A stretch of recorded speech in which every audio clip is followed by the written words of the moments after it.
La policía de Chicago se queda perpleja cuando una heredera millonaria desaparece sin dejar rastro. No pueden creer que alguien tan rico y poderoso pueda desaparecer sin más. 12 años después, un obstinado fiscal retoma el caso. Puse en práctica una sencilla metodología a la que denominé Sigue el fraude, resuelve el crimen. Miller descubre a un sospechoso tratante de caballos con un historial de estafas millonarias a viudas ricas. Alguien viene a ver un caballo, tomas vino, cenas y cuando te das cuenta ha comprado el caballo. Así son los negocios. Richard Bailey es uno de los mayores timadores en la historia americana. ¿Mató el timador a la heredera de los caramelos? Descúbranlo esta noche en Poder, Privilegio y Justicia.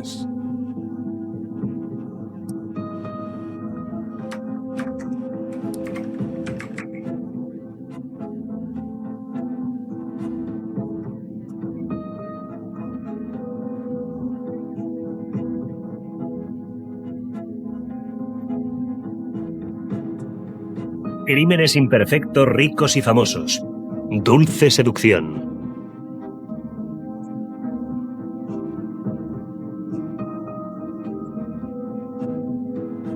En febrero de 1977, una de las mujeres más ricas de Chicago salió de la Clínica Mayo para entrar en la historia del crimen. La excéntrica heredera de 65 años, Helen Bragg, a pesar de una investigación que duró años, la policía no... El caso aún está abierto. Y dar lo que sucedió o dónde está su cuerpo. Cuando Helen desapareció, dejó atrás una extensa propiedad, una fortuna de $30 millones. La policía habló con todas las personas allegadas a la solitaria viuda, su hermano, su empleado y el hombre que muchos consideraban su amante, Richard Bailey. La policía tenía sospechosos, pero no consiguió encontrar ni el cuerpo ni el arma homicida. Y aunque no existían pruebas contundentes, no escaseaban las especulaciones. El caso estaba en boca de todo Chicago. Es un misterio y a la gente le encantan los misterios. Ha sido tal vez el crimen sin resolver más famoso en la historia de Chicago. El misterio de la desaparición de Helen Bragg desconcertó durante años a los investigadores. Una viuda rica, un embaucador con encanto y gángsteres mezclados con dueños de caballos millonarios. Cuando la verdad empezó a salir a flote, destapó los sucios secretos de la alta sociedad de Chicago. Helen Borges Bragg había nacido en 1911 en una familia de clase obrera en la población rural de Unionport, Ohio. Su padre era conductor de tranvía y su madre ama de casa. Helen se convirtió en una bella mujer. Su belleza llamaba la atención, pero no le trajo suerte. Se divorció de su primer marido cuando tenía solo 21 años. Después, los hombres a los que atraían no parecían quedarse mucho tiempo a su lado. A lo largo de los 17 años siguientes, Helen fue de empleo en empleo por todo Ohio. Pero su vida no iba a ninguna parte. En 1950 se marchó a Florida con la esperanza de hallar algo mejor. Encontró oro casi de inmediato. Conoció a Fran Bragg siendo encargada del guardarropa en el club de golf de Indian Creek en Florida. Fran Bragg había heredado la empresa de caramelos más importante de los Estados Unidos, un imperio multimillonario con sede en Chicago. El magnate de los caramelos, de 60 años, estaba casado, pero en menos de un año tuvo una nueva esposa, Helen, que tenía entonces 39. Pasó de ser la chica de los cigarrillos a poseer recursos prácticamente ilimitados. Tenían una estupenda vida juntos. Helen se trasladó a la mansión de 18 habitaciones de Frank en Glenview, una lujosa zona residencial de Chicago, donde Helen empezó a darse la gran vida. Frank poseía caballos de carreras y la introdujo en el mundo de los caballos, convirtiéndola en dueña de caballos de carreras. Salían a cenar y a tomar vino con otros propietarios de caballos en las tribunas de Florida e Illinois. Era lo que más les gustaba hacer.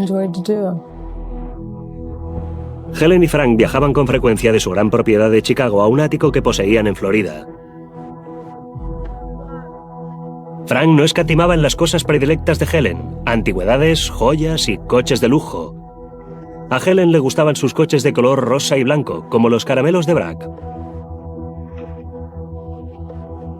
En 1966, Frank vendió caramelos Bragg y duplicó con creces su fortuna. Pero para entonces, Frank, de 76 años, estaba atado a una silla de ruedas y, según algunos, senil. Él y Helen raramente salían de su casa de Glenview. En 1970, Frank murió, dejando a Helen casi $30 millones. Una mujer pobre de Ohio se casa con un señor rico, Frank Bragg, y una empresa de $30 millones pasa a ser suya. Helen nunca había encajado en la élite social de Chicago. Y al quedarse sola, se volvió solitaria y excéntrica. Se rodeó de docenas de perros. Sus mascotas y sus obras benéficas relacionadas con animales se convirtieron en sus obsesiones. No era aficionada al torbellino social, era más bien callada y reservada, pero los animales pasaron a formar una parte muy importante de su vida. El compañero humano más próximo a Helen era su empleado Jack Matlick. Él se ocupaba de la propiedad y hacía las veces de chofer de Helen. Ella le llamaba su hombre de la casa. Hasta que en otoño de 1973, Helen dejó que otro hombre entrara en su vida. Richard Bailey, un encantador y en apariencia acaudalado tratante de caballos.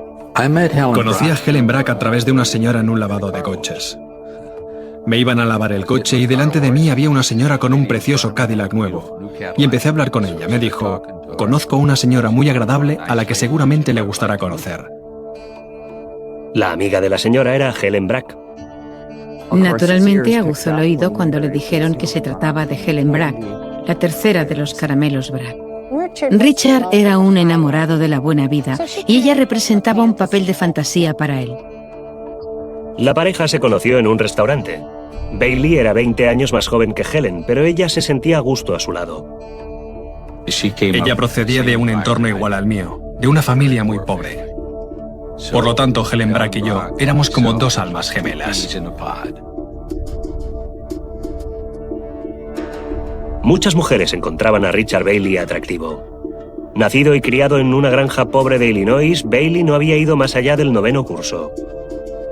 Había trabajado de profesor de baile y de instructor de autoescuela, pero lo que se le daba mejor era encandilar a mujeres mayores ricas. Yo siempre lo había llamado el hombre triquiñuela. En realidad no tenía imaginación, pero era un depredador con las mujeres y era muy poco conocido por ello. Su frase favorita era, es usted una señora con mucha clase.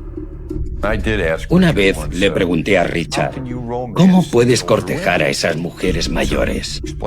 Y él me explicó que toda mujer tiene algo que normalmente resulta atractivo. Richard, siempre que estaba con ellas, se concentraba en esa cosa singular. Y creo que también en el dinero. En la época en que conoció a Helen, Richard Bailey utilizaba su encanto para vender caballos en Chicago. Bailey se mostraba encantador, entregado, y cuando una mujer rica y sola empezaba a confiar en él, le vendía un caballo. Inevitablemente, la mujer descubría que el caballo no tenía ningún valor, igual que el cariño de Bailey. Alguien viene a ver un caballo. Quizá lo llevo a almorzar, quizá lo llevo a cenar. Tomas vino, cenas, y cuando te das cuenta ha comprado el caballo. Así son los negocios. Helen parecía disfrutar de los ratos que pasaba con Bailey. Ambos habían iniciado su vida de forma modesta. Con Bailey, Helen podía ser ella misma, disfrutando al mismo tiempo de la buena vida. Pasaba a recoger a Helen Bragg por su casa. La traía a mi apartamento en Lake Point Towers. Le preparaba chuletas de cordero, que era su plato favorito. Y gozábamos de una vista panorámica sobre la ciudad de Chicago. A ella eso le encantaba. Helen era generosa con Bailey. Le compraba regalos y lo llevaba de vacaciones. Fue durante uno de sus viajes a Florida cuando Helen le dijo que estaba interesada en comprar varios caballos. A ella le encantaban los animales, le gustaban los caballos y eran para ella una forma de volver a estar ocupada tras la muerte de su marido. En menos de un año, Bragg compró 3 caballos a Bailey por un total de $95.000. Los caballos le habían costado a él $18.000. Los nuevos caballos de Helen no ganaban, pero eso a ella parecía no importarle. Probablemente Helen, a su manera, estaba manteniendo un poco a Richard para poder tener la oportunidad de pasar con él la cantidad limitada de tiempo que pasaba en su compañía. Helen no daba signos de creer que Richard la estaba engañando.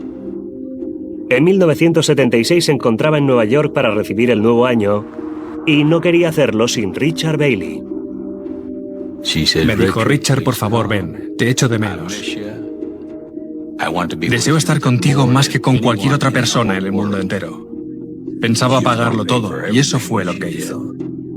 Bragg invitó a Bailey al Waldorf Astoria, donde los dos se pasaron la noche bailando al son de la música de Guy Lombardo. La solitaria viuda parecía haber encontrado una cura para su soledad.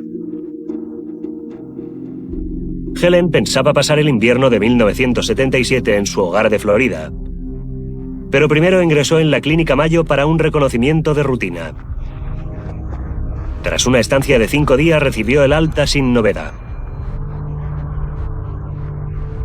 A su salida del hospital se paró en la tienda de regalos Buckskin, donde compró 2 platitos de alabastro a juego para el jabón y los...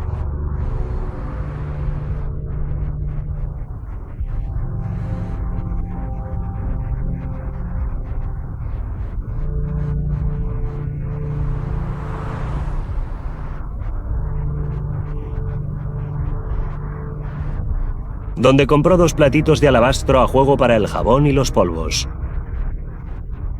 Helen pidió a la dependienta que se diera prisa. Dijo que su empleado la estaba esperando. Cuando la transacción se hubo realizado, Helen se puso su abrigo de pieles y se encaminó a la salida. Nadie volvió a ver jamás a Helen Bragg. Es posible que la mataran por dinero o por amor, o quizás había cosas que no debía saber. Una de las mujeres más acaudaladas de Chicago aparentemente se había esfumado. Cuando la heredera de los caramelos de Chicago, Helen Bragg, desapareció en 1977, la policía estaba desconcertada por la falta de pruebas. Empezaron a interrogar a las personas más cercanas a ella, incluido el chofer y cuidador de Helen, Jack Matlick. Helen Bragg llamaba a Jack Matlick su hombre de la casa, y él hacía gran cantidad de cosas en la casa. Hasta guardaba un mechón de pelo de Helen en una caja forrada de terciopelo junto a su cama. Y cuando la policía empezó a husmear por allí, empezó a oler a gato encerrado. La policía no había encontrado a nadie que pudiera confirmar haber visto a Helen una vez abandonó la Clínica Mayo. Pero Matlick les dijo que él la había visto. Aseguró que había volado de regreso a Chicago desde la Clínica Mayo y que él había ido a recogerla al aeropuerto. Pero la policía consideró que su versión no encajaba. Nadie vio a Helen Bragg en ese avión. No consiguieron hallar ni a una sola persona que la hubiera visto regresar de Minnesota. Y Matlick dijo aún más. Contó que unos cuantos días después acompañó de nuevo a Helen al aeropuerto, donde cogió un avión hacia Florida. Pero cuando los investigadores lo comprobaron con las líneas aéreas, no lograron encontrar ni una sola reserva a su nombre. Y cuando registraron la casa de Helen, encontraron más pruebas que les hicieron sospechar que Matlick no estaba diciendo la verdad. Encontraron una maleta con todas las prendas de ropa que Helen iba a llevarse a Florida, todavía con sus etiquetas. El chofer había repintado y reenmoquetado la sala de estar. Había lavado el coche y aseguraba haberla llevado al aeropuerto en pleno invierno sin un chal o abrigo. Empezó a firmar cheques con el nombre de Helen poco después de su desaparición, falsificando la firma en dichos cheques, lo que indicaba que ella no iba a regresar a casa en breve para descubrirlo. De hecho, Matlick firmó con el nombre de Helen Bragg cheques por valor de $13.000, extendidos a su nombre. Y sacó efectivo y joyas de la caja de seguridad de Helen. Matlick además destruyó parte de los papeles personales y diarios de Helen con la ayuda del hermano de esta, Charles Borgie. Los dos hombres declararon que Helen no habría querido que nadie conociera sus asuntos personales. Dijeron que había dejado una nota pidiéndoles que quemaran sus papeles, pero ellos no guardaron dicha nota. Ella dijo, si algo me ocurriera, quemad todo esto. Y al cabo de 2 días quemaron todos los diarios. ¿Cómo supieron que le había sucedido algo malo? La conducta de Matlick parecía demostrar que sabía que Helen nunca iba a volver. La cuestión era, ¿cómo lo sabía si no estaba implicado de algún modo en su desaparición? Pero existía otro sospechoso, Richard Bailey, el tratante de caballos y famoso playboy con el que Helen mantenía una relación amorosa. Bailey aseguraba no tener idea de lo que le había ocurrido a Helen. Dijo que estaba en Florida esperando reunirse con ella y que ella no había acudido. Supuse sencillamente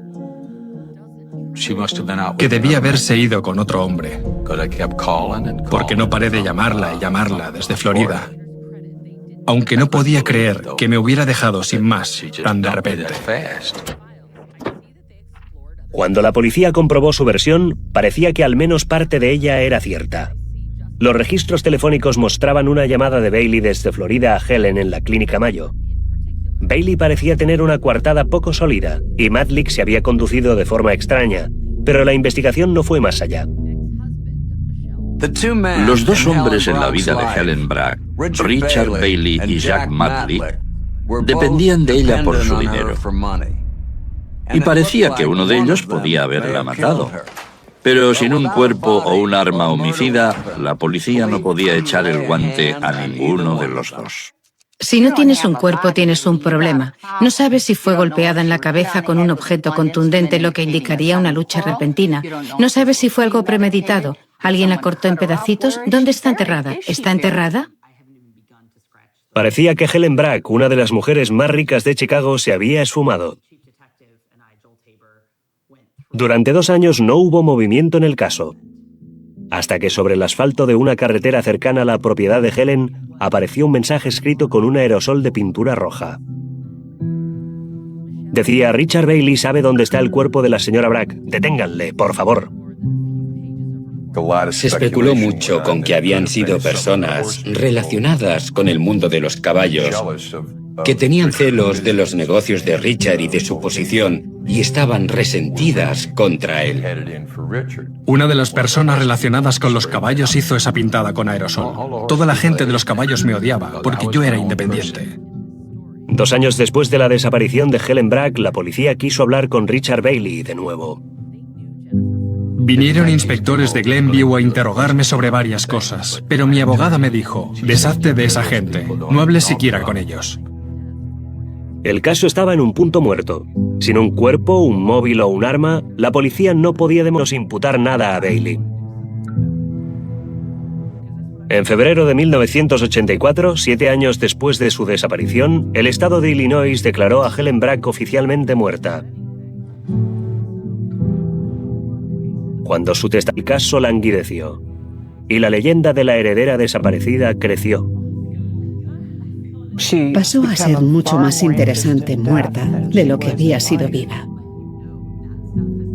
Todas las personas de Chicago que pueden leer un periódico, escuchar la radio, ver la televisión, conocen el misterio de Helen Bragg.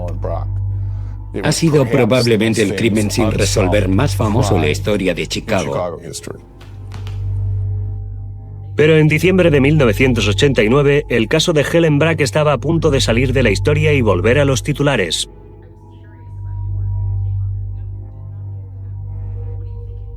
El ayudante del fiscal de los Estados Unidos, Stephen Miller, que acababa de ganar un caso de gran repercusión que tenía que ver con fraude y asesinato, supo que una mujer llamada Barbara Morris había presentado una demanda judicial alegando que un elegante timador le había estafado $50,000 la compra de un caballo. Y que había salido con Helen Bragg. Miller era de Chicago y estudiaba en la Facultad de Derecho cuando Helen Bragg desapareció. El caso siempre le... El siguió el rastro del dinero hasta toparse con un timador con un historial de denuncias en su contra, Richard Bailey. Ningún investigador había logrado reunir pruebas suficientes para acusar a nadie del asesinato de Helen Brack.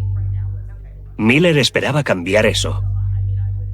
¿Quién no habría querido resolver el caso Helen Brack? Al fin y al cabo sería para cualquiera anotarse un triunfo. Miller indagó a fondo en el historial de Bailey y judiciales interpuestas contra él por mujeres ricas, por exorbitantes sumas de dinero. Y al mismo grupo de personas de haberlas estafado. Cuanto más ahondaba Miller, más convencido estaba de que Bailey era algo más que un simple tratante de caballos fraudulento. 12 años después de la desaparición de la heredera de los caramelos Helen Brack, un joven abogado llamado Steve Miller se tropezó con el nombre de un estafador que tiempo atrás había tenido relación con Brack: Richard Bailey. La experiencia había enseñado a Miller que fraude y asesinato a veces van de la mano. Resucité investigaciones de asesinato entes sin resolver desde hacía mucho tiempo y enfoqué los casos, no como asesinatos, sino como delitos financieros. Puse en práctica una sencilla metodología a la que denominé Sigue el fraude, resuelve el crimen. Y creyó haber encontrado una brecha en el caso Brack. Steve Miller era un hombre muy inteligente y muy ambicioso. Buscaba un caso que situara su nombre en el mapa. Y lo encontró en la desaparición de Helen Brack.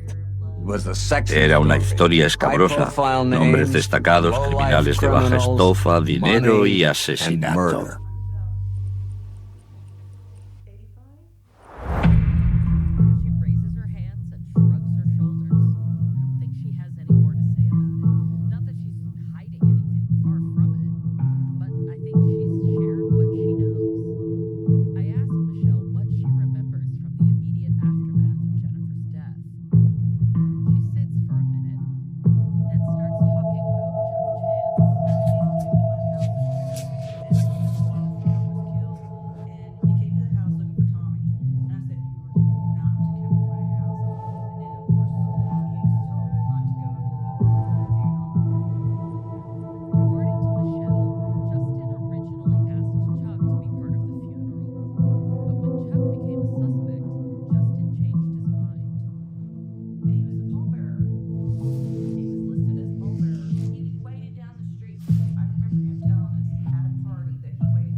Y asesinato.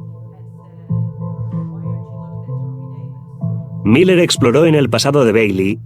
Lo que salió a la luz fue la imagen de un timador donde regentaba una autoescuela. Era como un sistema de sacarles dinero a las mujeres. No aprobaban el examen de conducir. ¿Qué importaba? Él ya había conseguido su dinero. Cuando las autoridades de San Luis empezaron a fijarse en Bailey, este lió el petate y se trasladó a Chicago, donde se metió en el negocio de los caballos. Tomó conciencia de que no existía mejor vehículo para cometer un fraude que un caballo. Se dio cuenta de que la gente aficionada a los caballos tiene mucho dinero. Era el ámbito perfecto para él, con un producto que no posee valor oficial y más mujeres con dinero que sin él.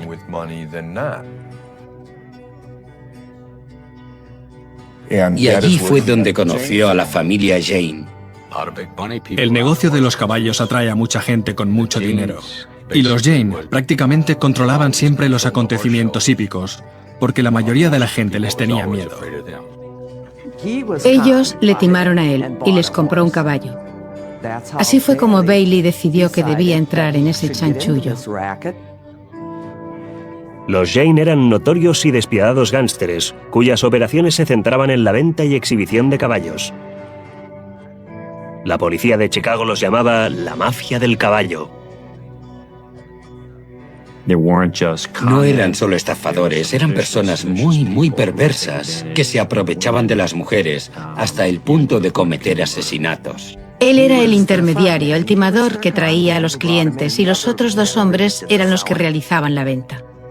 Creo que Bailey encontró a un grupo de personas con la misma moralidad y valores que él, que consistía en ganar dinero y en aprovecharse de las mujeres gracias a toda una variedad de tretas. Bailey encontró a sus víctimas publicando anuncios personales en el periódico. Su anuncio era tan fidedigno como la mayoría de anuncios personales. Decía que poseía un Mercedes rojo, negocio propio, que le gustaba la buena comida y que era Leo. Esa parte al menos era cierta. Buscaba a mujeres solas, con inmensos vacíos emocionales en sus vidas que necesitaban llenar. Y después, cuando la mujer se sentía segura con él, cuando sabía que las mujeres iban a confiar en él emocionalmente, sabía también que confiarían en él económicamente. Pero Miller seguía sin tener pruebas de que Bailey había estado implicado en la desaparición de Helen Brack. Entonces tuvo su primera oportunidad en el caso. Recibió un soplo sobre otra clase de asesinato. Un hombre llamado Tom Barnes iba a viajar de Chicago a Florida con un caballo en su remolque, y una vez allí, haría que mataran al caballo para cometer un fraude en la póliza de seguro de ganado. Se sabía que era el asesino a sueldo número 1 en el circuito de exhibiciones equinas. En el mundo de los caballos se sabía todo acerca de Tom Barnes, pero nadie hablaba de él. Era el tipo al que convenía acudir cuando se tenía un problema que no se solucionaba. A Barnes lo llamaban el hombre de arena. Proporcionaba a los caballos el sueño eterno. Solo podían ocurrir dos cosas en una exhibición con Tommy Barnes. O moría un caballo o desaparecían arreos. Era robar o matar. En 1991, Tommy Barnes fue arrestado en Florida y acusado de haber matado a un caballo. Miller voló hasta allí para interrogarle, con la esperanza de que quizás supiera algo sobre Richard Bailey y Helen Brack. Tommy Barnes contó la historia de su papel de exterminador de caballos para personas adineradas que poseían caballos y ya no los querían. Barnes dijo que no sabía nada de la heredera de los caramelos, pero Miller quería saber más sobre los tratos sucios del hombre de arena. Estaba ejecutando caballos para lo más destacado del mundo ecuestre, el mundo de los jinetes, gente que vivía en inmensas fincas ecuestres, gente que se movía entre algunos de los animales más costosos de este mundillo. Si el caballo había dejado de rendir, pasaba a ser una carga innecesaria para esa persona rica. Cuidar del caballo, tener que pagar para la manutención de ese caballo. Barnes habló a Miller del trabajo que hizo para George Lindemann Jr., el hijo de uno de los hombres más acaudalados de los Estados Unidos.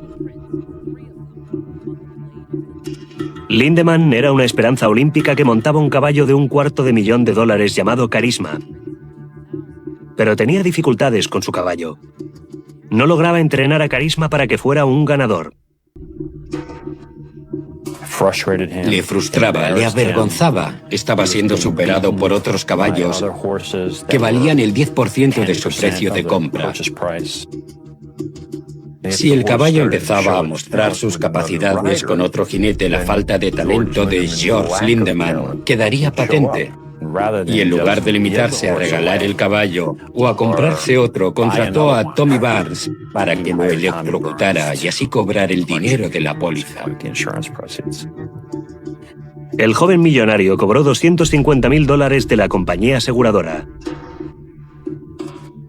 Barnes habló entonces a Miller de docenas de entrenadores y propietarios que se deshacían sin más de caballos decepcionantes y reunían millones de dólares de las pólizas. Esa parte de los secretitos sucios de la industria del caballo proporcionó a Miller la ventaja de que dentro de ese mundillo de los caballos todo el mundo empezara a hablar de todo el mundo. En el terreno del cutrerío moral es difícil superar al mundo del caballo de Chicago. Cada vez que Steve Miller levantaba una piedra, de debajo salía otro estafador más. Resultaba difícil distinguir quién decía la verdad. Hacía falta un marcador para llevar un control de todos los informantes. El más importante era un tratante de caballos corrupto llamado Joe Plemons. Plemons tenía ante sí una larga condena por fraude con los caballos. Cuando supo que Miller buscaba información, decidió hacer un trato. Dijo a Miller que sabía por qué Helen Brack había desaparecido y quién era el responsable de su desaparición. Joe Plemons pasó a ser un testigo clave del gobierno en este caso. Conocía bien a Richard Bailey, había hecho negocios con Bailey. Joe Plemons parecía ser la clave del caso. Parecía que la historia que estaba dispuesto a contar podría por fin resolver el misterio de la desaparición de Helen Brack. Después de 3 años intentando reunir pruebas contra Richard Bailey, el investigador federal Steve Miller se sentía cada vez más frustrado. Podía relacionar al timador con la heredera de los caramelos desaparecida, pero no lograba hallar un móvil contundente para el crimen. Entonces Miller tuvo un golpe de suerte. Un tratante de caballos y timador llamado Joe Plemons contó a Miller que Helen Brack sospechaba de Bailey y que tenía pensado denunciarle a la policía. La heredera de los caramelos había sido un regalo para Richard Bailey, pero al darse cuenta ella de su engaño, todo se habría perdido y él habría tenido un móvil para el asesinato. Teníamos testigos, no del asesinato, pero sí del crimen y la solicitud de que Bailey fuera asesinado. Richard Bailey había solicitado, creemos, que asesinaran a la señora Brack. Plemons dijo que Bailey le había ofrecido $5.000 por matar a Helen Brack para silenciarla. La historia tenía sentido para Miller, pero Plemons distaba mucho de ser el testigo ideal. Plemons llevaba toda la vida siendo un estafador con todo el mundo. Hay evidencia de que Plemons vendió a una mujer por $175.000, un caballo que le había costado $10.000. Llevaba toda la vida encerrado. Ya entraba y salía de la cárcel 20 años antes de esto. Bailey dijo que Joe Plemons mentía. ¿Cómo se puede hacer caso de un timador? Y Plemons dijo que Bailey mentía, que el timador era él. Los dos eran timadores. Convencido de que Bailey tenía que ver con la desaparición de Helen Brack.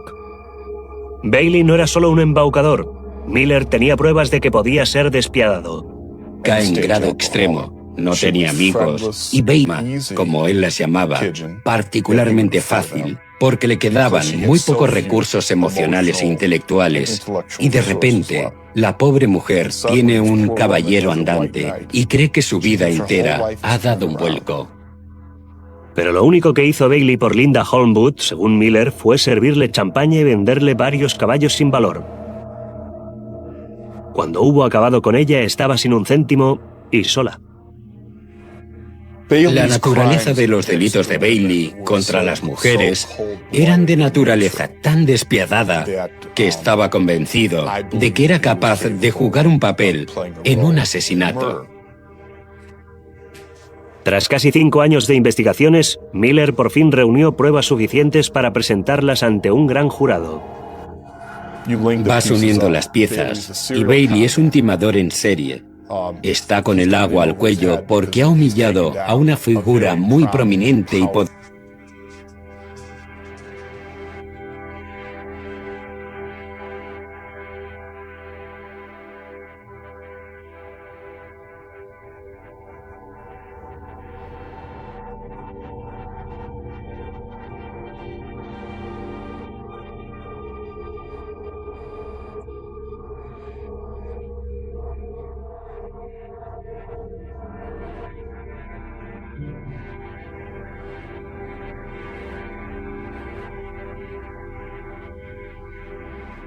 que ha humillado a una figura muy prominente y poderosa en Chicago.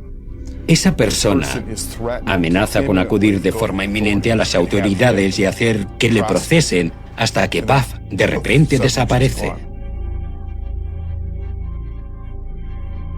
Miller pidió al gran jurado que encausara a Bailey por 29 cargos que iban de fraude a conspiración para asesinar. Destacó una serie de delitos cometidos por Bailey y la despiadada banda de los Jane a lo largo de 20 años. Dado que se trataba de un fraude en curso, Miller podía presentar contra Bailey cargos por crimen organizado y declarar que el asesinato de Helen formaba parte de un plan criminal más amplio. El 27 de julio de 1994, 17 años después de su desaparición, un gran jurado condenó a Bailey por conspirar para asesinar a Helen Bragg. Richard Bailey, el gigoló galopante, ha matado a su última viuda y ha estafado a su última víctima. Para silenciar a Helen Bragg, Bailey conspiró, solicitó y causó su asesinato. El gran jurado condenó asimismo a 21 personas más, la mayoría de ellas por delitos relacionados con el sacrificio de caballos para cobrar el dinero de las pólizas.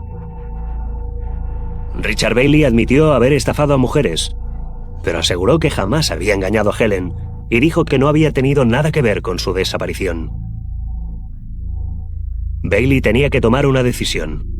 Podía dejar que un jurado decidiera su suerte por los 29 cargos, incluida la conspiración para cometer asesinato, o declararse culpable de varios de los cargos y esperar que el juez no fuera demasiado severo con él en la sentencia.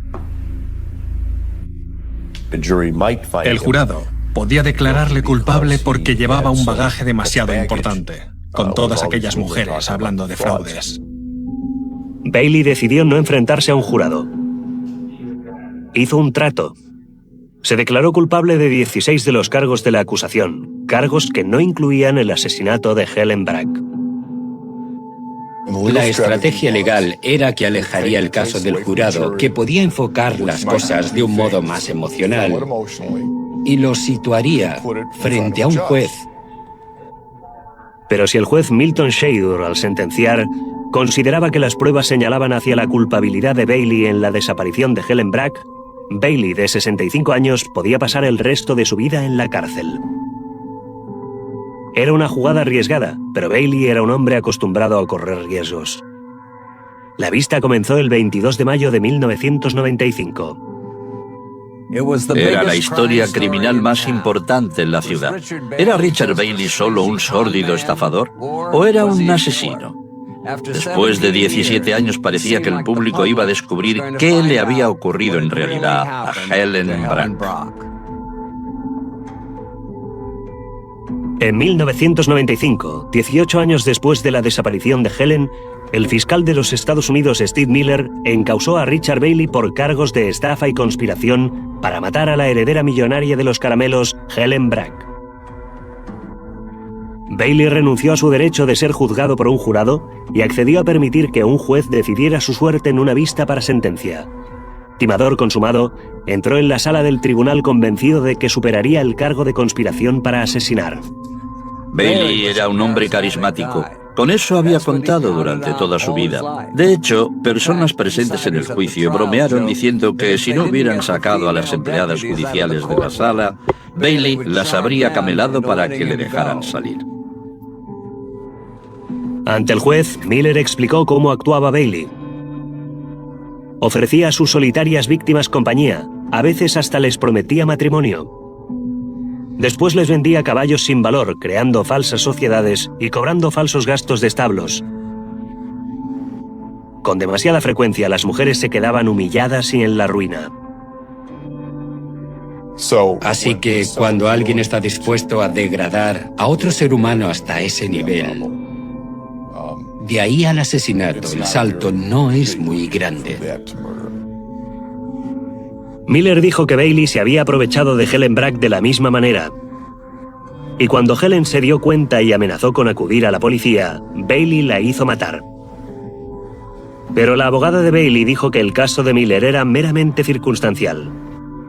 Tomó varios hechos vagamente relacionados, tenues conexiones de Bailey con esos fraudes en el mundo de los caballos, y no existía prueba alguna que demostrara que había tenido nada que ver con el asesinato de Helen Brack.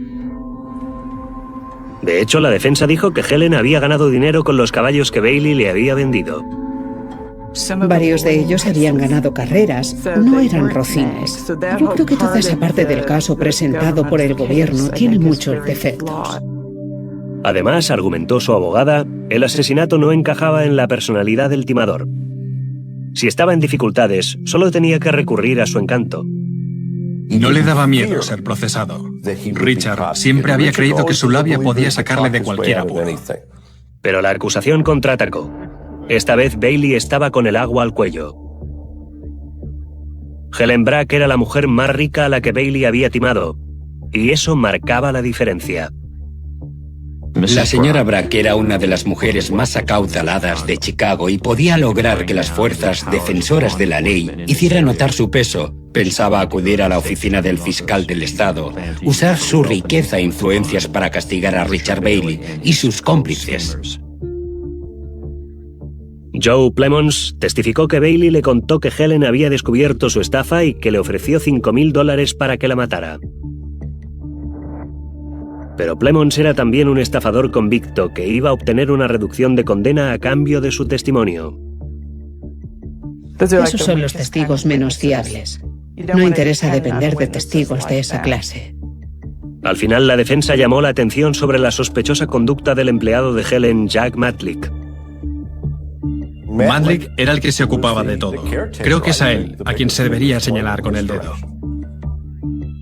Matlick había falsificado cheques de Helen, destruido sus papeles personales y cambiado la moqueta de su casa.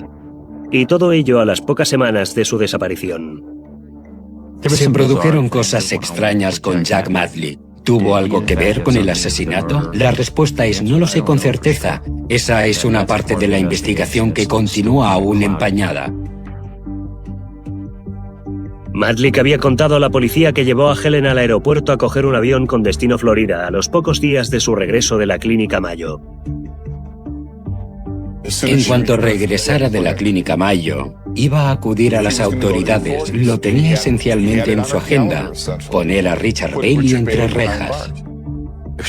Si pensaba ir a la oficina del fiscal del estado o a donde quisiera ir cuando volviera, me sorprende que al final acabara en el aeropuerto. ¿Por qué no fue a ver al fiscal en cuanto llegó? Los detalles del comportamiento de Matlick podían haber suscitado dudas razonables en un jurado. Hasta el juez Shader se preguntaba por qué no se habían presentado cargos contra Jack Matlick. Pero era a Matlick a quien se juzgaba. El juez solo podía sopesar las pruebas que se le presentaban. Un juicio se basa en las pruebas, no en la verdad. La vista para sentencia de Richard Bailey había estado llena de cargos y contracargos, especulaciones y preguntas sin respuesta. Después de 3 semanas, el juez Shadur estaba dispuesto a dictar sentencia. Redactó un escrito de 41 páginas explicándolo. El 6 de junio de 1995, el juez Shader dictaminó que había preponderancia de pruebas de que Richard Bailey había orquestado el asesinato de Helen Brack.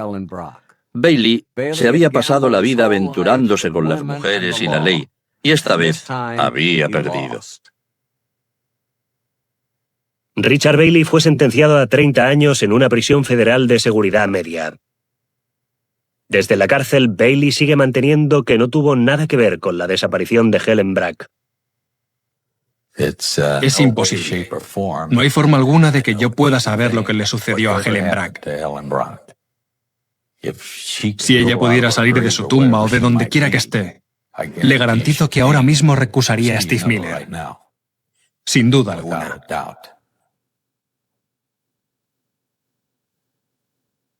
Al concluir los 5 años de investigaciones de Miller, 36 personas del mundo de los caballos fueron acusadas de delitos, incluido Tom el Hombre de Arena Barnes, Joe Plemons y George Lindemann Jr. Jack Matlick, que nunca fue acusado de nada que tuviera que ver con la desaparición de Helen Brack, ahora vive a escasa distancia de donde Helen Bragg se había criado. Y a pesar de la condena de Richard Bailey, el misterio de la heredera desaparecida no había concluido. Se puede encontrar gente que exprese su punto de vista sobre cualquier tema y en el caso de Helen Bragg hay opiniones para todos los gustos. Supongo que lo único que zanjaría este caso sería encontrar un cuerpo. Este caso tiene capas y más capas. Richard y su grupo eran lo evidente. Y ha quedado como algo que forma parte del misterio y del negocio del mundo de los caballos. Helen Bragg sigue desaparecida. En un cementerio de su ciudad natal, Unionport, Ohio, se yergue el esmerado monumento que ella hizo construir para marcar su lugar de descanso definitivo. Bajo dicho monumento yacen los padres de Helen, su marido Frank y sus dos amados perros, Candy y Sugar. Pero la tumba de Helen está vacía. Su cuerpo nunca ha sido hallado. El caso más desconcertante de Chicago fue resuelto, pero lo que ocurrió exactamente con los restos de Helen Bragg sigue siendo un misterio. Dominic Dunne para la televisión judicial.